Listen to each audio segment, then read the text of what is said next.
But on that particular day, before I had the heart attack, I was sick for a long time, but people didn't know it. I didn't make that part public. And that particular day that Terry was coming, was one of my bad days. I was feeling really bad. I didn't feel like putting one foot in front of the other one, but Terry Crews was coming.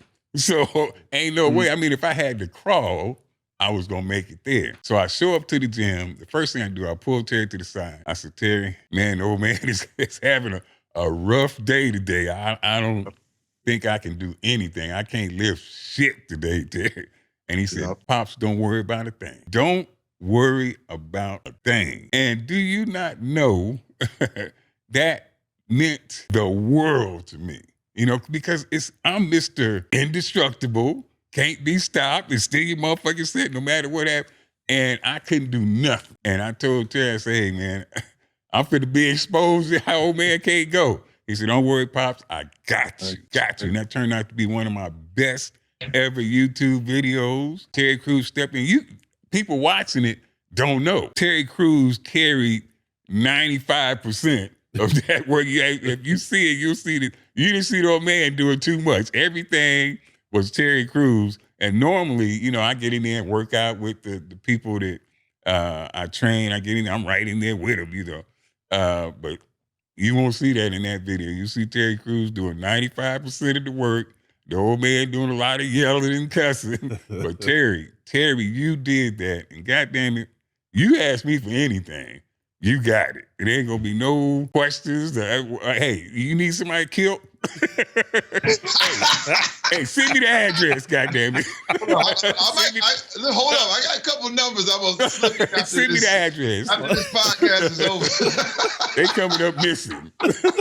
But see, you gotta know this, man. This is the thing, man. Hey, we all have those days. You know what I mean? That's real, man. Look, we first of all, we human. Some days we superhuman. That's real. But man, to me was most important, and that I would be there for you during the time when and the fact that you were honest with me. And I said, man, come on, I got this, bro. Like, yep. You mean too much for me to even step back. I said, man, let me take the rest of this. And this is why, your environment is everything, man.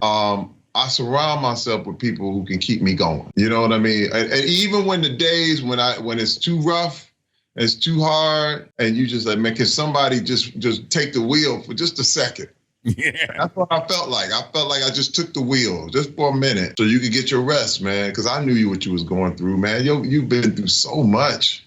And I said, man, look, one day we all gonna get out of here. That's for real. That's for sure. Okay, yep. So that's a definite. But what mattered to me was just the fact that in your time of need, I got your back, because there's plenty times when I had people who had my back. You know what I mean? When everything was down, when everything was over. And I'm telling you, man, I love you. I love this man like me, my big brother, and we come from similar backgrounds. Absolutely. The amazing thing, there's a couple YouTube videos, which was amazing. The fact that we did the workout, which was great.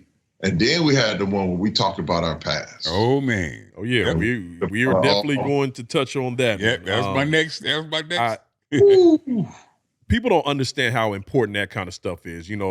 I about 3 years ago, I suffered an aorta dissection. Like I was telling you before we went on the air, about 5 years ago, I was 473 pounds. Had years of undiagnosed high blood pressure. And 3 years ago, I had aorta dissection. They thought I was going to have open heart surgery. And luckily I didn't. But by that time, I had lost 170 pounds, I believe it was. And I remember telling my doctor at the time, I said, just tell him about my weight loss journey. He says, Michael, I'm going to be very honest with you. Had you not lost the weight that you had lost, you probably would have dropped dead where you were standing at that particular day. And I remember being in the hospital and I'm talking to him, and they had told me, because by this time I had just started really getting into the gym and weightlifting and all of that stuff. And they told me, they was like, look, with your aorta dissection, we don't know if you're going to be able to lift anymore. And I remember telling him, I said, Pops, they telling me I can't lift weights anymore. And he said, are you dead? I was just like, no. And he was like, then it's still your motherfucking set. That's right.